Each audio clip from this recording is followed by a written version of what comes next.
the history of the rivalry and all the other stuff to this game? I mean, I've looked into the history of it and everything, but quite honestly, this you don't need to really show a lot of videos to get motivated for this one. This will be an exciting football game, obviously, from a fan standpoint and from players and coaches. So nothing special for this one. Have people told you, fans that you've run into, or people in the building, about how bad 99 hurt and all that stuff? No, not really. Not really. Did it hurt? It sucked. Apparently it did. Really bad. It sucked. Really, really bad. Okay. And I'm striking out on questions. How have you seen the team sort of respond to this week? I mean, you guys have kind of been anticipating this, being the week to get in or get out.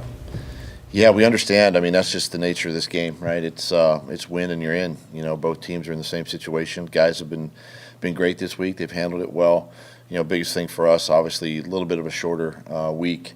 Is just the recovery aspect of it, and being as healthy as possible, for Saturday night. But yeah, guys have done a nice job of, the practices that we've had and the mental side of it. They're obviously, gearing up and getting excited, and they'll be ready to go. Did you really stand in front of the team and say, I have a crystal ball, and this is going to happen? This is what's going to happen? No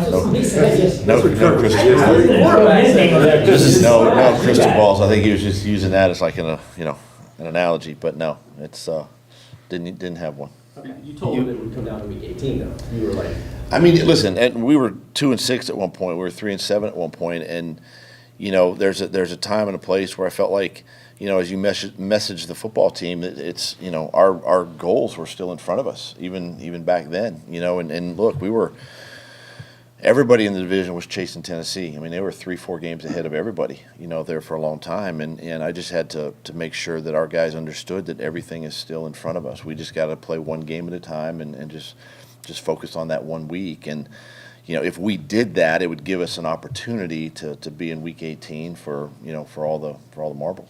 You've talked about this being a young team that needed these kind of experiences. Can you learn as much about your team through the week, how they prepare for this game, as you can on Saturday night? Yes, you can. These are games that they're playoff games, right? I mean, that's just exactly what it is. Call it what it is, a playoff football game. And you win, you keep going. And with a young football team, it's about how we handle the week. Because the emotions are going to run high, and you just gotta kind of pace yourself throughout the course of the week and just turn it loose, Saturday night. But I think the guys have really and felt that they've done a really good job the last couple of days, handling all that. And this time of year, teams are beat up. Everybody kind of knows who each other is as a football team. How much does, being hot, momentum this time of year and confidence really be the difference in a football game?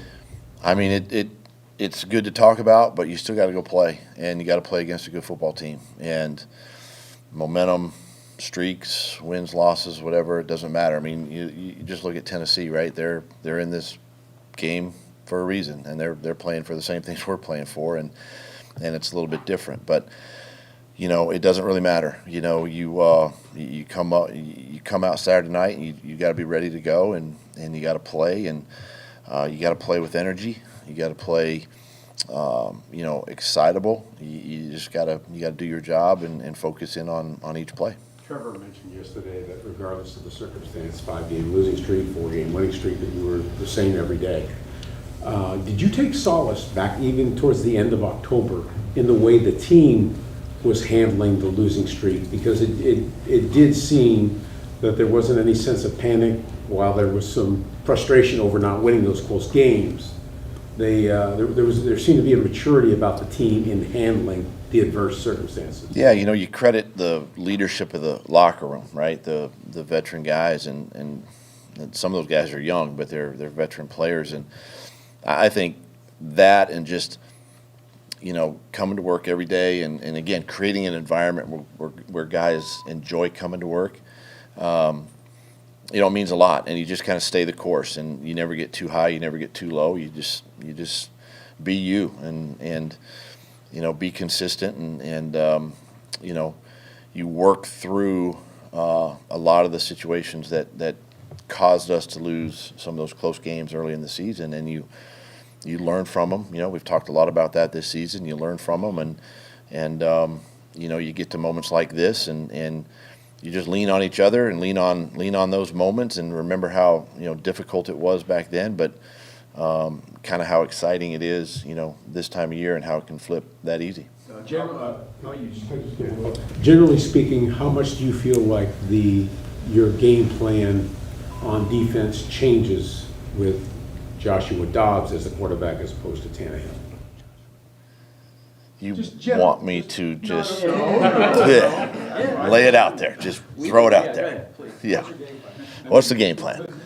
No, I mean, listen, it's, I would say, and Ryan too at the time was coming off an injury, and so he didn't move around quite as well, I think, or as good as he would like to.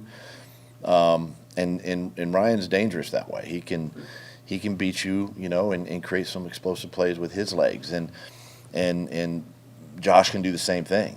He can run, he can escape the pocket. I mean, so there's some similarities there that you have to, if you're going to, let's say you're going to gang up and try to stop the run, well, you're going to give something up as well, and some of that sometimes could be the quarterback. And so, it's what are you going to try to take away, or what are you going to at least, be consistent in as you play this football game. And that's why each game's a different game. There's a different set of circumstances each week, and our guys have got to be prepared for anything. Doug, you've been around this league a long time. How unique has this week been emotionally for everybody in the building, locker room, coaches included, and how have you guys handled that emotional roller coaster to this point? It's a difficult week.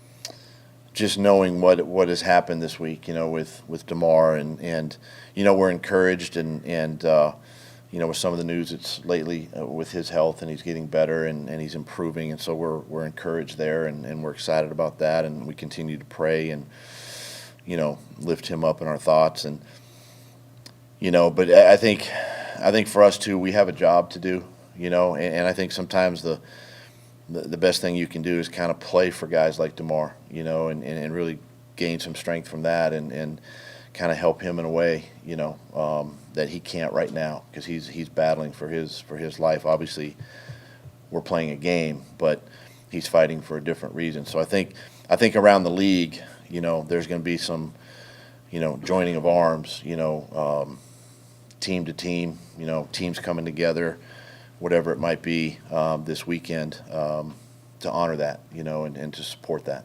Do you guys have anything planned? At this time, no, but it's, we still have a couple of days, to have something to, plan. But I just know that the feeling is going to be mutual around the league, thinking of Damar, and even thinking, if the Bills are, in a position to play, who knows, what's going to happen there. But, and our guys have really handled it well this week. We did a nice job. I think the organization here did a nice job of providing resources for the guys if they needed it, to talk, and just, don't keep things inside, get them out if it affected you somehow, some way. And, but our organization did a nice job handling that this week.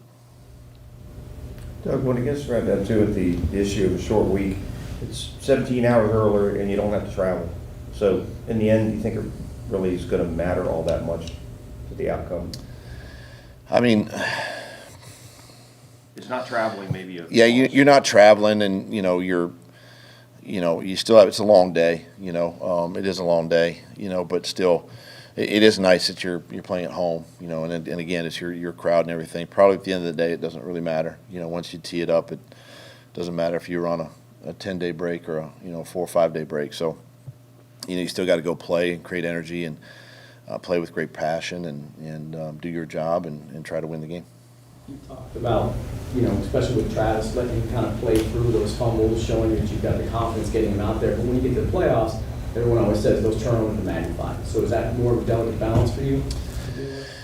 It is. There are magnified, but listen, I'm not going to change who we are. I'm not going to change the way we coach. I'm not going to change the way Travis approaches the game, because if you start doing that, then you're hurting the player, and you're not showing confidence in the player. I'll never do that. I'll make sure that everybody that plays can play, and we'll make an emphasis of it. We got to protect the football, and just like each week, you try to create takeaways, but you got to keep the football as well. So, but we all understand the magnitude of what turnovers can do, in games like this, and you do the best you can to not give up the ball.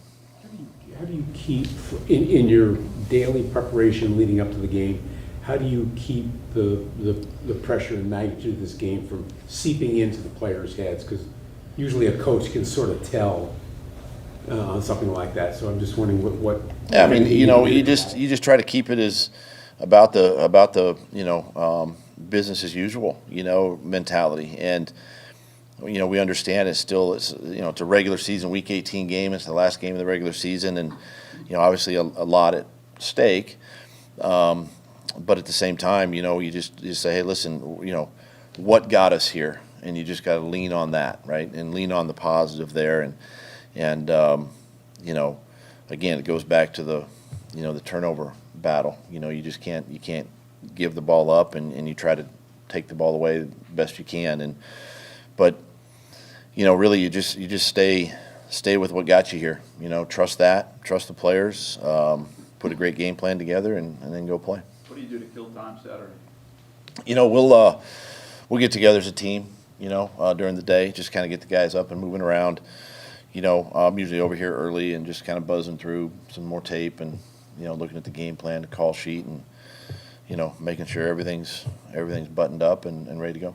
You have to, like guard against tinkering too much, last minute tinkering on that side? I don't tinker much, if any, a lot of times too, you're looking at your game plan and maybe there's something on there that maybe catches your eye, and you make an emphasis of that, as a play caller. But for the most part, you're just kind of going through the situations, of the game, rehearsing those decisions that might come up, and prepare yourself that way. Will you soak that atmosphere in it all Saturday night? You've Yeah. been here Oh, less yeah. than a year, and we're tasked with kind of helping to turn this thing around, and here we are. Yeah, I mean, I know what it was like in my previous life, in up north there, and I know what it was like, and it's been a while since we've had a game like this here in Jacksonville, and it's going to be great for the fans, really. I think it's great for them to be here, to experience this with the team, and it's more about them as well. It's just like it is the team, but to be able to stand there right before kickoff and just kind of look around the stadium and just see how full it is, and the excitement, and knowing that you're playing on a national stage will be pretty special for everybody. Foye is on pace to lead the NFL in tackles for the second year in a row. How big has he been for the defense this year? He's been great. He's been solid. He's a rock in there, and I think he, again, one of the guys we targeted, in free agency in the spring, and he's lived up to that, just like the guys on offense. So he's a valuable piece. I think too, having Devin improving next to him and Chad in there, those young guys in there improving as the season's gone along, has really helped Foye as well to play. Like he's capable of doing, and he's been a great leader for us too. You've talked about Devin Lloyd seeing stuff from the sideline, kind of helping him out a little bit. Does that help Trevor too a little bit in taking those Wednesdays where he's not exactly taking all the reps? Does that help? Yeah, I think this time of the year, this late in the year, it's about the health of the team more so than the physicality of the team. You're trying to get the guys healthy, and a guy like Trevor, and he handles it the right way too, right? When he doesn't practice, on a Wednesday type day, he's still out there engaged, getting mental reps, talking through with the coordinator or myself, or if CJ's the one taking the plays that day, just gaining all that valuable information, right? And so when he goes back out on the field on Thursday, he's prepared, he's ready to go, and then again, on a Friday and all of that. So, early in the year, you probably would like, hey, you need to practice, you need to practice, you need to practice. But this late in the year, especially, we know what we're doing. He knows what he's doing, and anytime you can give a guy some rest, it's good this time of year. Okay, let's turn the cameras off.